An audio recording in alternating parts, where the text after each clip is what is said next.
जय गुरुदेव। और दोस्तों, मेरे चैनल सिद्ध सावर मंत्र में आपका एक बार फिर से हार्दिक स्वागत है।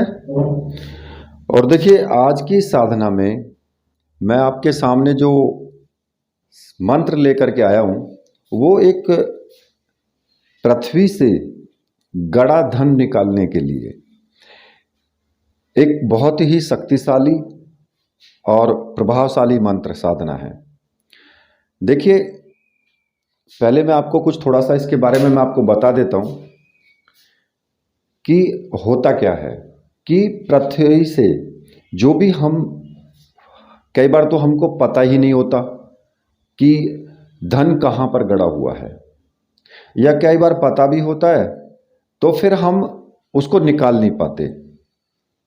क्योंकि मैंने बहुत बार अक्सर देखा है कि कहीं पर अगर गड़ा धन है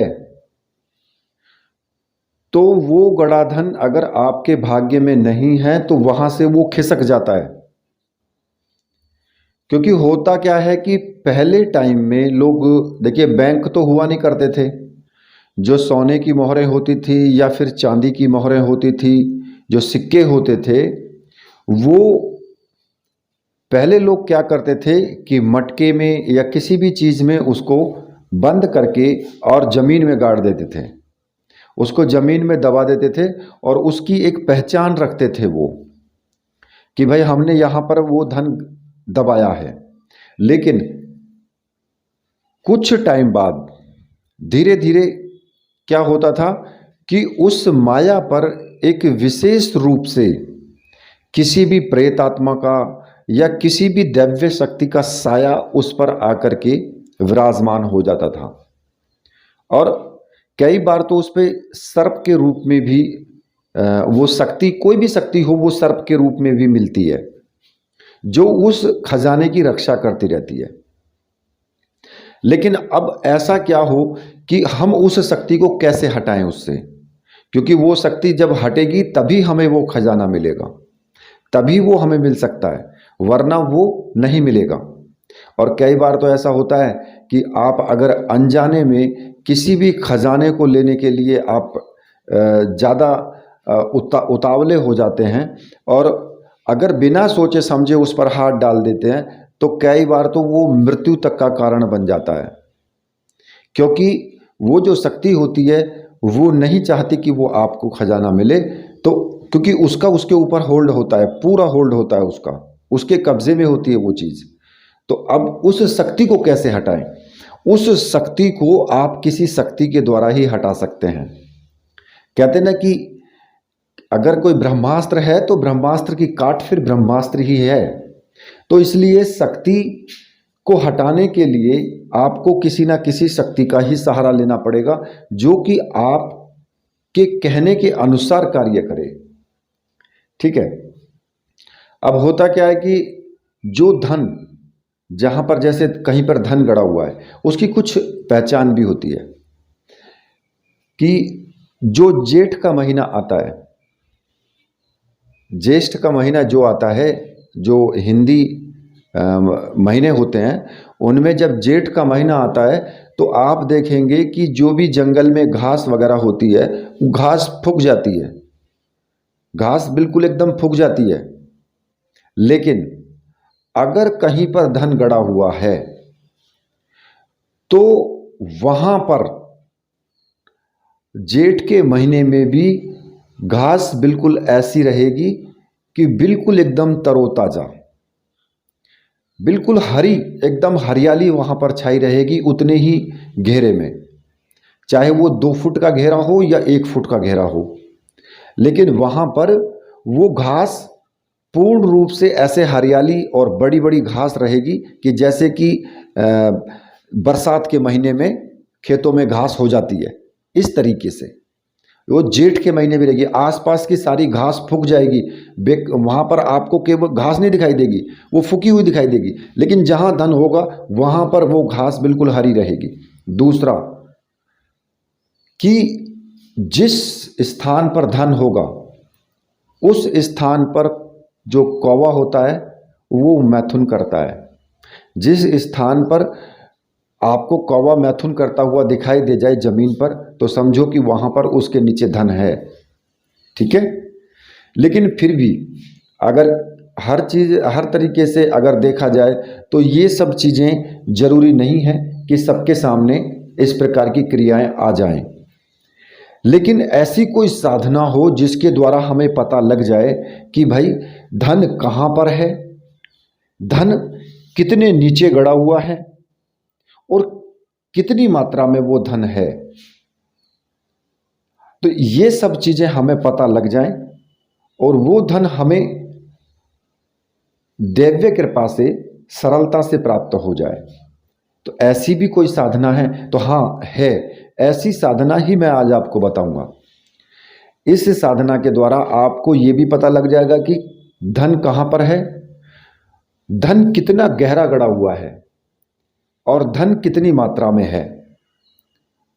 ये आपको पूरी जानकारी प्राप्त हो जाएगी और कोई भी फिर अच्छा सा मुहूर्त देख के आप वो धन निकाल सकते हैं, किसी प्रकार की कोई प्रॉब्लम नहीं होगी। तो देखिए, इस साधना को करने के लिए आपको जो सामग्री की आवश्यकता होगी,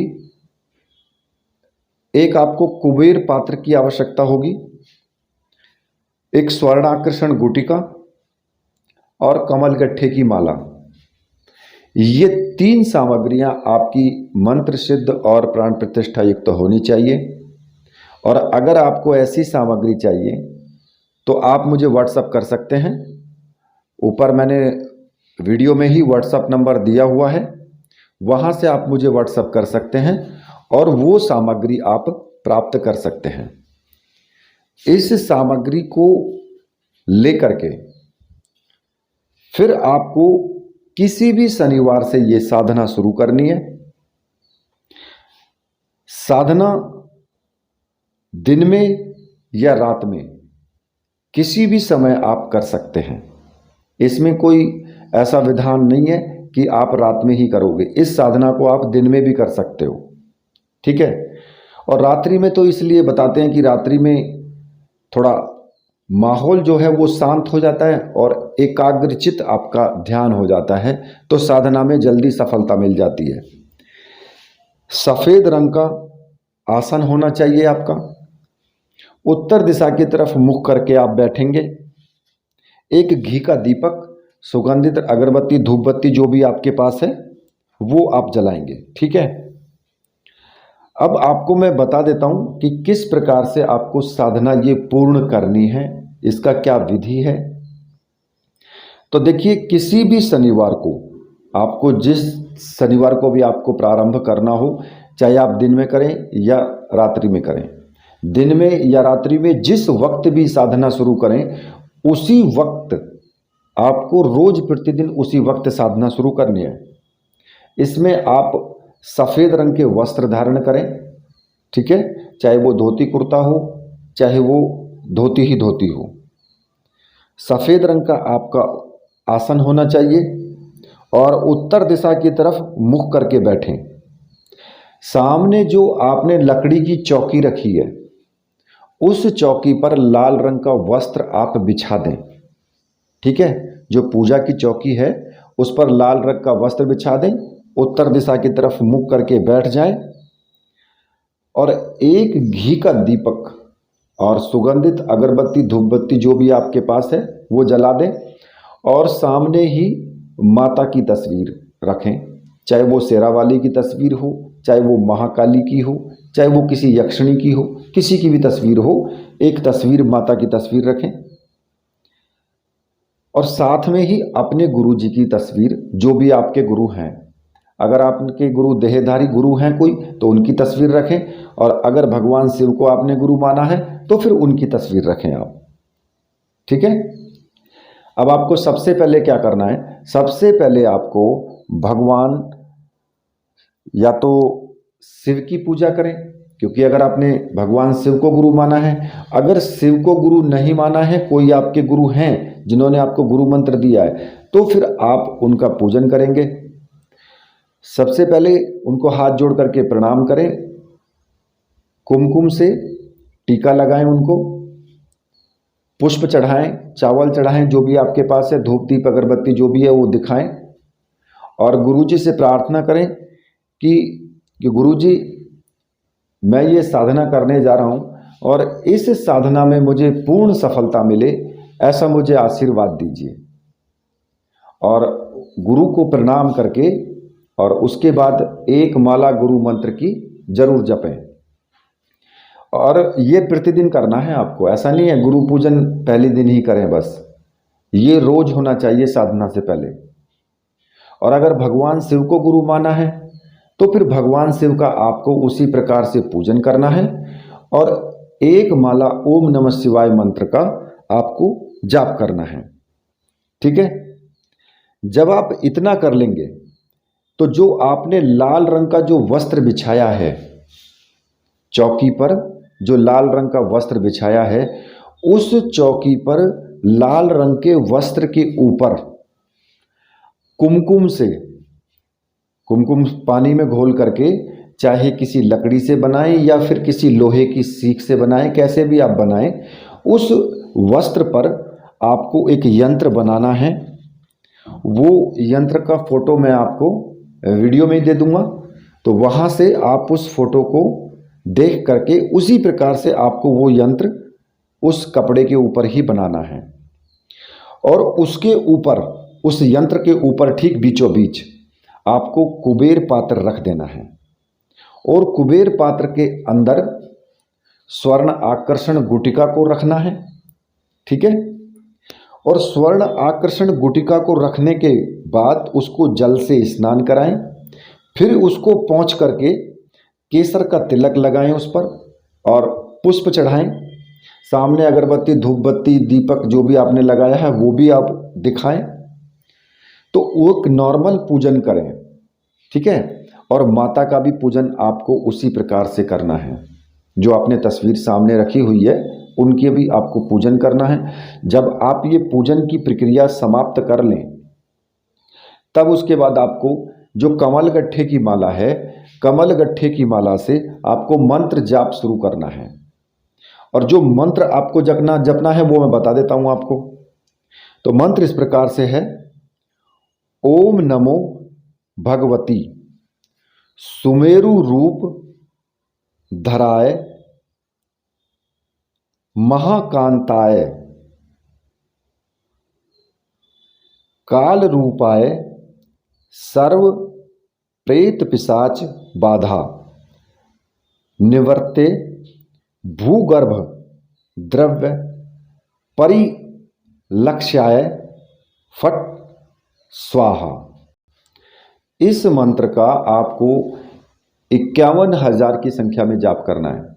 अब वो आपके ऊपर डिपेंड करता है कि आप इस साधना को 21 दिन में पूरा करें, 11 दिन में पूरा करें, या फिर आप इसको 31 दिन में पूरा करें। ये आपके ऊपर डिपेंड करता है कि आप साधना को कितने दिन में पूरा करेंगे। जितने दिन में, पहले दिन आपको जितनी माला का आप जाप करें प्रथम दिन में, उतनी ही माला का जाप आपको प्रतिदिन करना है। तो आप ये देख लें कि 51,000 की संख्या जो है वो आप कितने दिन में पूरा कर सकते हैं। आपको पूरा 51,000 की संख्या में ही जाप करना है। ठीक है, और ये कमलगट्ठे की माला से आप शुरू करेंगे। कमलगट्ठे की माला से ही ये जाप करना है। जब ये प्रयोग आपका सिद्ध हो जाए, मंत्र आपका सिद्ध हो जाए, तो उसके बाद आपको क्या करना है, किसी भी निर्जन स्थान में चले जाएं शनिवार की रात्रि को। ठीक है, और उसी जो आपने वस्त्र बिछाया है लाल रंग का चौकी पर, उसी वस्त्र में कुबेर पात्र जो रखा हुआ है और जो गुटिका है और माला, उनको उसी पात्र में रख करके और कहीं भी आप निर्जन स्थान में उसको जमीन में गाड़ दें। ठीक है, और प्रतिदिन जब आप साधना करें तो साधना करते टाइम आपको साधना स्थल पर ही वहीं पर सोना है। उसी कमरे में आपको सोना है जिस कमरे में आप पूजा करेंगे, चाहे वो आपका एकांत कमरा हो, चाहे वो आपका पूजा घर हो, वहीं पर आपको रात्रि में सोना है। ठीक है, और जब आप वहाँ पर सोएंगे तो रात्रि में ही आपको स्पष्ट रूप से स्वप्न में आपको पता लग जाएगा वो जो देवी है आपको स्वप्न में पूर्ण रूप से बता देगी कि भाई जो भी धन है वो पृथ्वी में कहाँ पर गड़ा हुआ है, कितना गहरा गड़ा है और कितनी मात्रा में है और कैसे आप उसको निकाल पाएंगे। पूरी जानकारी आपको स्वप्न के माध्यम से आपको मिल जाएगी। चाहे आपको गड़े धन के बारे में कुछ पता हो या ना पता हो, लेकिन आपको जानकारी मिलेगी कि फलानी जगह पर धन गड़ा हुआ है और इतनी गहरा है, इतनी मात्रा में है और ऐसे आप उसको निकाल सकते हो। ये पूरी जानकारी मिल जाएगी। और फिर उसके बाद आप कोई भी अच्छा सा मुहूर्त देख करके और उस गड़े हुए धन को वहाँ से निकाल लें। ठीक है। और देखिए एक बात मैं आपको और बता देता हूँ कि पूरी साधना में ब्रह्मचर्य व्रत का पालन करना है। प्रत्येक दृष्टि से बिल्कुल एकदम आपको शुद्ध रहना है। मन वचन कर्म तीनों चीज़ों से आपको पवित्र रहना है। किसी भी प्रकार से किसी का दिल ना दुखाएं, झूठ ना बोलें, किसी से ईर्ष्या ना करें। ये सब चीज़ें पालन आपको करनी है। शुद्ध आचरण होना चाहिए, शुद्ध खान पान होना चाहिए आपका। ऐसा नहीं है कि आप उधर साधना कर रहे हैं और उधर जो है आप अंडा भी खा रहे हैं, दारू भी पी रहे हैं, वो सब फिर साधना में नहीं चलता। और ब्रह्मचर्य व्रत का तो भाई कोई भी साधना हो, कोई रिश्ता ही नहीं है दूर दूर तक कि आप ब्रह्मचर्य व्रत ना रखें और फिर साधना पूरी कर लें। इसलिए ब्रह्मचर्य व्रत आपको जरूर रखना है जब तक भी आप साधना करें। साधना चाहे आप 11 दिन में पूरी करें या 21 दिन में पूरी करें, वो आपके ऊपर डिपेंड है। ठीक है। और मैं आपको एक बात और बता देता हूं कि जब आप उस धन को निकाल लें तो उसमें से कुछ धन आप जरूर दान कर दें। उस प्रभु के नाम पर कुछ धन आप जरूर दान करें। वो चाहे किसी को भी आप दान करें, उस बात से मतलब नहीं है, लेकिन उस धन में से आप दान कर दें। उससे क्या होगा कि एक तरीके से उस देवी को भी खुशी होगी कि भाई हाँ, जिसको मैंने धन दिलवाया है उसने वो इतना परोपकारी भी है कि भाई उसने कुछ धन दान किया है। ठीक है। तो इसी के साथ अब मैं वीडियो को यहीं पर समाप्त करता हूँ। तो मेरे साथ बोलिए बोलिए वीर बजरंगबली हनुमान जी महाराज की जय। बोलिए मेरे परमहंस गुरुदेव की जय।